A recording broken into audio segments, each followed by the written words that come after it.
Yeah, so it's a sad moment. Is the delay of information coming out an opportunity for Al-Shabaab to use that negatively? Yes, they're using it already, and I think maybe Kenyan forces need to beef up, more troops in this area and conduct,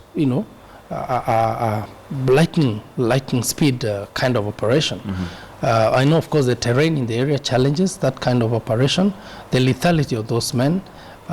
We should be able to get intelligence on how many they could be, where they could be. For me, one of the questions I ask is, when I was in the Air Force, I remember we used our pilots used to do night navigation. And night navigation was not just about flying in the air at night. It's about combat, at night. And, strong questions will linger. And I'm sure once we are done with this morning, tough questions will be asked. We will ask very tough questions. We will ask, where were the Air Force fighter jets? Where were the air cavalry, combat helicopters? What happened at this hour in the night? Or maybe when Al-Shabaab, got into the camp, then it became tactically impossible for Air Force to go in and bomb, because they could be, bombing their own brothers. Yeah. So all these questions, these camps, did we even put trip wires and maybe night flares, that would be connected with trip cables around the camp, so that in case somebody crawled in, we would see, was this an audaciously or rather courageously carried out attack by Al-Shabaab, where they didn't care, like the chief of defense said, that they came, to the gate, there were suicide bombers. So all these all these questions are going to come to play, and I want to ask my brothers at KDF to be ready, because these questions will come up very soon. Now, as an expert, from an expert point of view, what are some of the impediments that they may be having so that the information is delayed? What are some of the challenges? You've talked about terrain being one of them, that could also hinder information coming out quickly. What other things could there be that would stop information flowing quickly?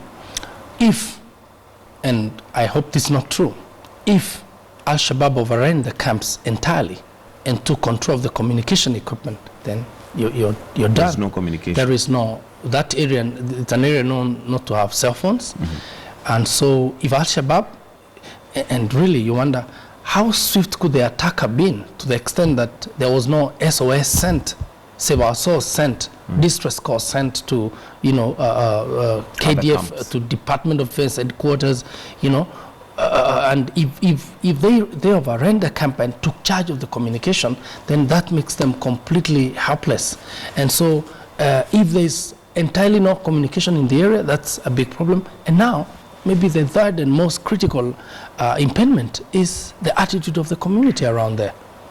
Some photos we've seen online, which I don't believe are true, but if they were, you find the entire community gathering there to look at the bodies, and actually in one particular picture you see somebody in the community trying to bow to take a shot of a fallen soldier.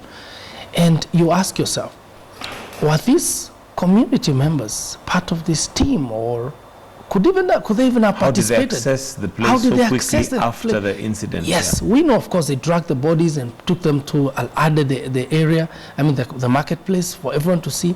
But then that shows the attitude of the community.